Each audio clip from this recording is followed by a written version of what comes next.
를 기록하고 있습니다. 지금까지 NH투자증권이었습니다.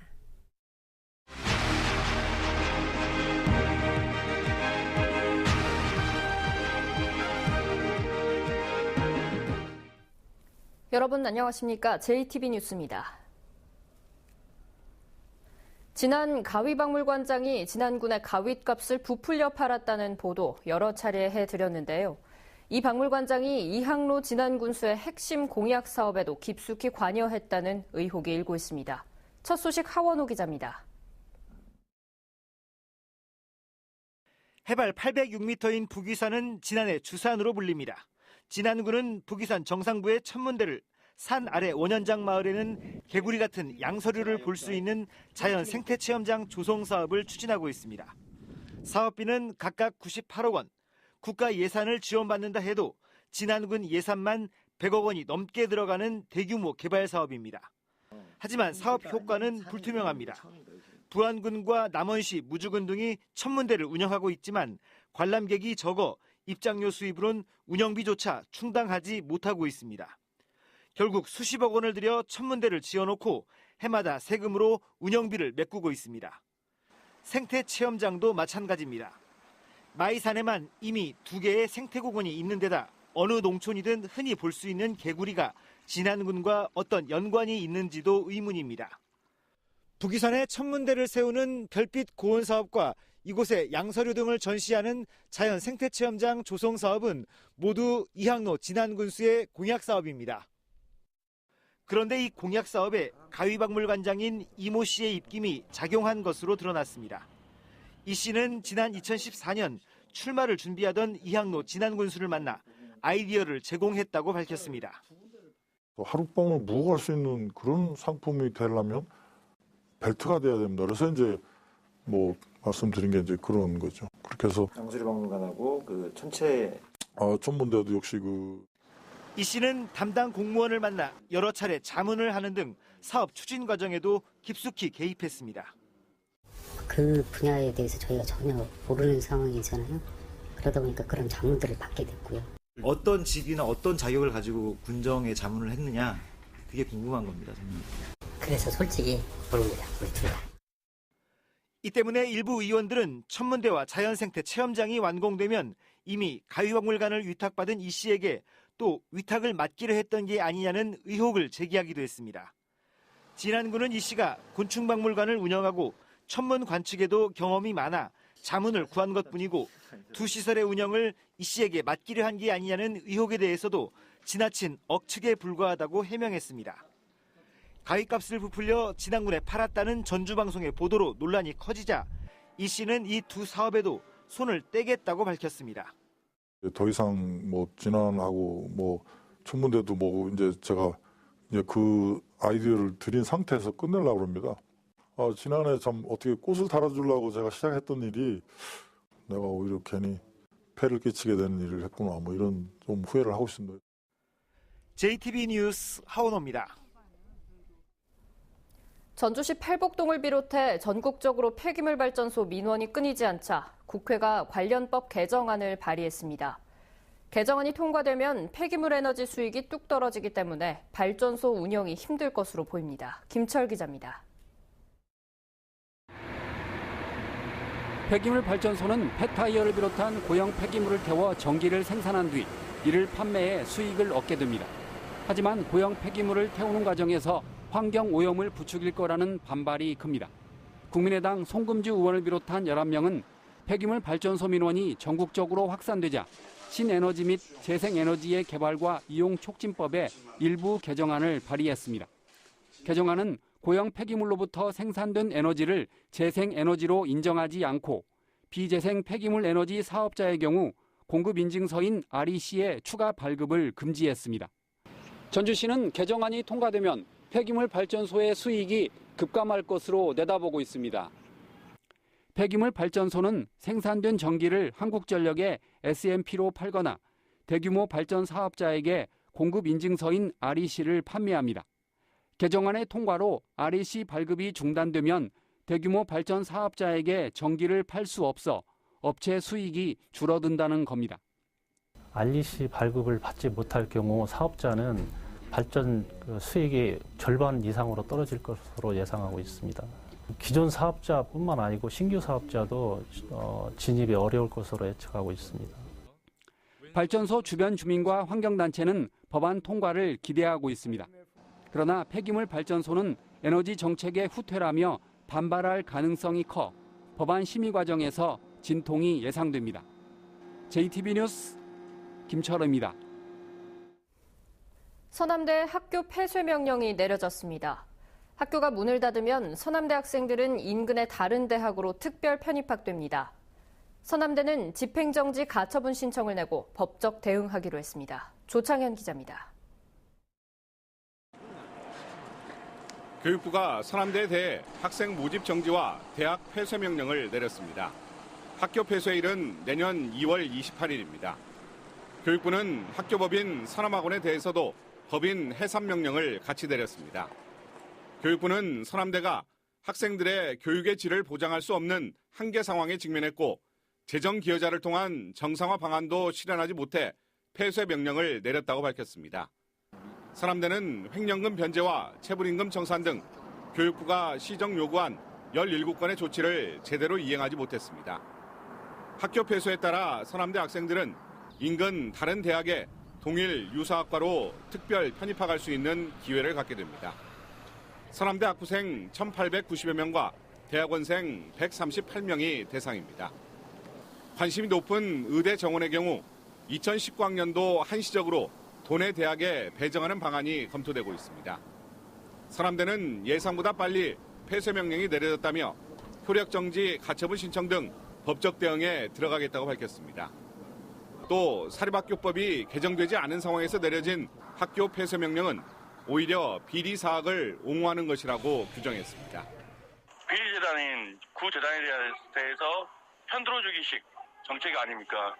또 비리 사학의 어떤 재단을 옹호하는 그런 어떤 정책을 계속 피고 있다는 거고 사립학교법이 개정되지 않은 한 폐기 명령은 부당하다고 생각하는 거죠. 현재 서남대 교직원들은 일괄 사표를 제출하고 업무를 거부하고 있어 2학기 성적 산출과 특별 편입학 절차 등 남은 학사 일정의 파행 운영이 불가피해 보입니다. 서남대 측이 제기한 가처분 소송이 받아들여지지 않을 경우 서남대는 개교 26년 만에 역사 속으로 사라질 것으로 보입니다. JTB 뉴스 조창현입니다. 김제 용지 축산단지는 전북 혁신도시 악취의 근원지로 꼽히고 있는데요. 내년부터 용지의 돼지 농장들을 매입하기 위한 작업이 시동을 겁니다. 보도에 이승환 기자입니다. 익산 왕궁처럼 대규모 축산단지가 있는 김제 용지입니다. 돼지의 경우 46개 농장에서 14만 6천여 마리를 키우고 있습니다. 여기에서 나오는 분뇨를 처리하는 액비와 퇴비 공장, 그리고 분뇨 처리장만 10곳에 이릅니다. 전북 혁신도시 악취의 근원지일 뿐만 아니라 새만금 수질오염의 원인이기도 합니다. 전라북도가 내년부터 용지 돼지 농장들을 매입하기 위한 작업에 들어갑니다. 그동안 국가 예산을 지원할 수 없다는 정부의 반대에 부딪혀 사업을 추진하지 못했지만 이번에 내년도 국가 예산으로 1억 원을 확보하는 데 성공했습니다. 전라북도는 이 사업비로 용역을 실시해서 돼지 농장 매입 근거를 마련한 뒤 매입 예산 500억 원을 순차적으로 확보할 계획입니다.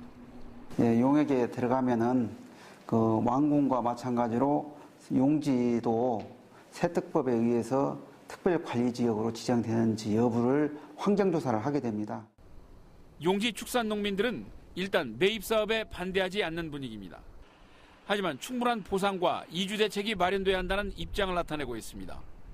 충분히 해주면 헐싸움도 있겠죠. 그렇다고 보면 뭐 아무래도 많이 호응이 되겠죠. 익산 왕궁에 이어 김제 용지에서도 축사 매입 사업이 본격화할 수 있을지 주목됩니다. JTB 뉴스 이승환입니다. 60대 좀도둑이 경찰에 덜미를 잡혔습니다. 그런데 훔친 물건들이 소고기와 꽃게 그리고 간고등어입니다. 아흔이 된 노모에게 대접하기 위해서였습니다. 오정현 기자입니다. 마트 안 한 남성, 62살 이모 씨입니다. 물건을 고르는 것 같진 않고 안절부절 한참을 두리번거리던 이 씨. 들고 있던 물건을 가방에 숨깁니다. 식료품 코너에서 들고 온 꽃게였습니다. 되팔 수 있는 물건도 아니고 이 씨가 먹을 것을 훔친 이유는 아흔이 된 노모 때문이었습니다. 꽃게탕을 끓이니까 어머니가 식사를 잘못하셔야 되니까 장식다고 한편으로 이렇게 훔친 것으로 음식을 먹게 해서 마음이 안 좋다고. 이 씨의 범행은 처음이 아니었습니다. 지난해엔 소고기, 올해 4월엔 간고등어를 슬쩍하다 덜미를 잡혔는데 그때마다 선처를 받았습니다.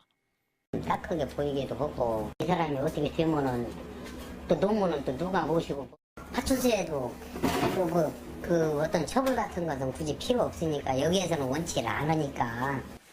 아흔의 노모를 부양하며 절도를 자처할 수밖에 없었던 그의 사정을 동정했기 때문입니다. 새우고기라든가 뭐든 몇몇짜리 음식으로 드리고 우리가 밥을 굶고 그러다 보니 영양이 많이 부족하고 제 능력이 안 되는 데도 들어가고 돈이 부족하다 보니까 부끄럽게 그런 짓을 하고.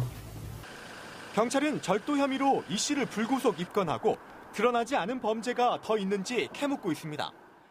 그릇된 효심은 좀도둑이라는 멍에만 남겼습니다. JTB 뉴스 오장현입니다. 완주 8품 가운데 하나인 곶감을 제대로 맛볼 수 있는 완주 곶감 축제가 열립니다. 남원의 농산물 공동 브랜드인 춘향애인이 통합 마케팅 분야에서 탁월한 매출 실적으로 다시 한번 높은 평가를 받았습니다. 시군 소식 나금동 기자입니다. 완주 곶감은 당도가 탁월하게 높아 예로부터 전국적인 명성을 얻어왔습니다. 내일부터 사흘 동안 열리는 곶감 축제에서는 완주 곶감을 25% 저렴하게 살 수 있습니다. 곶감 만들기 체험과 곶감씨 멀리 뵙기 등 가족이 참가할 수 있는 다양한 부대 행사도 진행됩니다. 남원시조합 공동사업법인의 올해 매출이 처음으로 800억 원대를 돌파할 전망입니다. 남원 조공법인은 이 같은 실적을 바탕으로 농협이 선정한 통합 마케팅 최우수 기관에 선정됐고 공동 브랜드 춘향애인은 브랜드 부문 전국 4위를 차지했습니다. 향후 우리 춘향애인 공동 브랜드 부가가치 창출해서 농가 소득을 기여하는 데 최선의 노력을 다하도록 하겠습니다. 프로야구 KT 위즈 야구단이 익산시에 1,000만 원가량의 야구 후원 용품을 기탁했습니다. 이번에 기탁된 야구 용품은 익산시 야구 소프트볼 협회에 기증돼 지역 야구 꿈나무들에게 전달될 예정입니다. JTB 뉴스 나금동입니다. 내년 6월 13일에 실시되는 지방선거 180일을 앞두고 내일부터 단체장과 정당 등의 일부 정치 행위가 제한됩니다. 전북선거관리위원회는 단체장의 경우 내일부터 선거일까지 자치단체 사업계획과 추진 실적 등 활동 상황을 알리기 위한 홍보물을 발행, 배부 또는 방송할 수 없고 주민자치센터가 개최하는 교양 강좌 등에도 참석할 수 없다고 밝혔습니다. 정당과 후보자가 운영하는 기관단체 조직도 같은 기간 선거구민을 대상으로 선거에 영향을 미치는 행위를 할 수 없으며 활동 내용을 알리기 위해 정당과 후보자의 명의를 유추할 수 있는 방법으로 선전할 수 없습니다. 시군별로 크게 다른 장애인 콜택시 조례를 하나로 묶는 방안이 추진됩니다. 전라도는 시군 장애인 콜택시의 기본료를 일원화하고 운행 시간을 24시간으로 늘리는 한편 운행 지역을 전북 권역으로 확대하기 위해 시군을 설득하고 있다고 밝혔습니다. 전라도는 시군과 협의를 거쳐 내년에 14개 시군의 조례를 동일하게 개정하기로 했습니다. 군산과 중국 석도로로 가는 카페리 증편에 해양수산부가 소극적인 태도를 보여 어려움이 예상되고 있습니다. 전라도는 내년 1월에 열리는 한중 해운 협상에서 군산 석도 카페리 증편이 논의될 예정이지만 해양수산부가 현재 군산항 물동량으로는 당장 증편할 필요가 없다는 입장을 보이고 있다고 밝혔습니다. 또한 인천과 평택항을 이용하는 선사들도 군산 석도 카페리 증편에 부정적인 반응을 보이고 있어 증편 작업이 쉽지 않을 것으로 예상됩니다. 정읍에서 소나무 재선충병이 추가로 발생했습니다. 전라도는 정읍시 망제동과 흑암동, 용계동 등 3곳에서 소나무 9그루가 재선충병에 걸린 것으로 확인됐다고 밝혔습니다. 전라도는 발생 지역 반경 2km를 소나무류 반출 금지 구역으로 지정하고 벌채 작업을 하고 있습니다. 앞서 지난 3월 정읍시 신태인읍 야산에서 소나무 재선충병이 발병했으며 지금까지 전북에서는 정읍을 비롯해 익산과 임실, 순창, 군산, 김제 등 6개 시군에서 재선충병이 발생했습니다. 음주운전으로 역주행 사고를 낸 30대가 경찰에 붙잡혔습니다. 오늘 오전 3시 30분쯤 김제시 공덕면 공덕리 한 도로에서 36살 이모 씨가 몰던 승용차가 마주오던 40살 문모 씨의 승용차를 들이받아 문 씨가 숨지고 이 씨는 중상을 입었습니다. 경찰은 이 씨가 혈중 알코올 농도 0.144%의 만취 상태로 운전을 하다 중앙선을 넘어 사고가 난 것으로 보고 정확한 경위를 조사하고 있습니다. 무주와 진안, 장수, 임실 등 4개 시군에 내려진 한파주의보는 오늘 아침 11시를 기해 모두 해제됐습니다. 주의보는 해제됐지만 여전히 춥겠습니다. 한낮 기온 어제보다 3, 4도가량 높은 영상 2도에서 5도가 예상됩니다. 추위는 내일도 이어져 아침 최저 기온 영하 9도에서 영하 5도에 머물겠습니다. 한낮 기온은 오늘과 비슷한 영상 3도에서 5도 분포를 보이겠습니다. 내일 밤부터 모레 아침까지 서해안에는 1cm 안팎, 내륙 지역에는 1에서 3cm의 눈이 오겠습니다. 다음은 JTB 전주방송에 이웃돕기 성금을 보내주신 분들입니다. 완주군 봉동읍 신동마을 주민들이 50만 원, 김제시 청하면 석한마을 주민들이 20만 1,000원, 정읍시 덕천면 금계마을 주민들이 29만 원, 부안군 동진면 익산마을 주민들이 30만 원, 부안군 동진면 신리마을 주민들이 20만 원, 부안군 동진면 화동마을 주민들이 14만 원, 부안군 하서면 등용 2마을 주민들이 21만 2,500원을 보내주셨습니다. 성금을 보내주신 모든 분들께 진심으로 감사드립니다.